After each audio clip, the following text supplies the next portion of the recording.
नाज़रीन इकराम, इमरान खान का कहना है फिरौनियत और यजीदियत का निज़ाम जो मर्जी कर ले, उनके सामने मैं नहीं झुकूंगा। उन्होंने कहा कि सारी जिंदगी भी जेल में रख ले फिर भी हार नहीं मानूंगा। अजीब, पता नहीं किस मिट्टी का बना हुआ है बंदा है। ज़रा सी उम्मीद लगती है, लोग तवक्को लगाते हैं कि शायद अब खान साहब जो हैं वो अपने मौक़िफ़ से 2 इंच पीछे हटे हुए नज़र आएँ, लेकिन जैसे ही वो सामने आते हैं, वकला से गुफ्तगू करते हैं, सहाफ़ियों से गुफ्तगू करते हैं, तो पलट कर पहले से दुगना कारीवार करते हैं। खान ने कहा है विकेट के दोनों जानिब खेलने वालों की भी पार्टी में अब कोई जगह नहीं है। वक्त आ गया है कि वो फैसला कर लें कि वो नज़रिए के साथ है या अपने साथ है। पार्टी तैयारी कर लें। पूरे पाकिस्तान में तहरीक का ऐलान करने वाला हूँ। उन्होंने कहा कि किसी को इस्लामाबाद नहीं बुलाऊंगा क्योंकि यहाँ स्नाइपर बिठाए जाते हैं जो निहत्ते कारकुनों पर गोलियां चलाते हैं। पार्टी तैयारी पकड़ ले, मुल्क गिर तहरीक का ऐलान किया जाएगा। इमरान खान ने कहा है कि बुशरा बीबी को सिर्फ मुझे तोड़ने के लिए कैद में रखा हुआ है, लेकिन मैं कभी भी जालिमों के सामने नहीं झुकूंगा।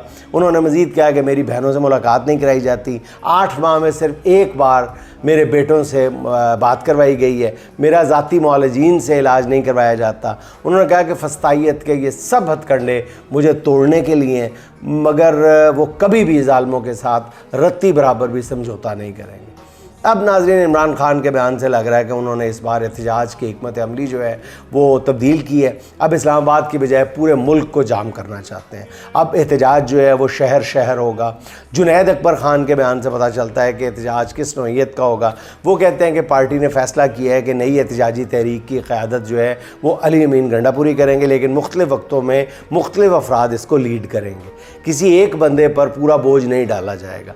नाज़रीन, ज़रा इस बयान पर गौर करेंगे तो बहुत सारी आपके ज़हन में जो मौजूद सवालात हैं उनको जवाब मिल जाएंगे, गिरें खुल जाएंगी। एहतजाज से पहले सवाबी या फिर मारगला के पहाड़ों में टेंट विलेज बनाकर जमा होंगे लोग, वहाँ से इस्लामाबाद की जानिब बढ़ेंगे। जिस दिन इस्लामाबाद में एहतजाज या धरना होगा उसी दिन कई और शहरों में भी धरना दिया जाएगा।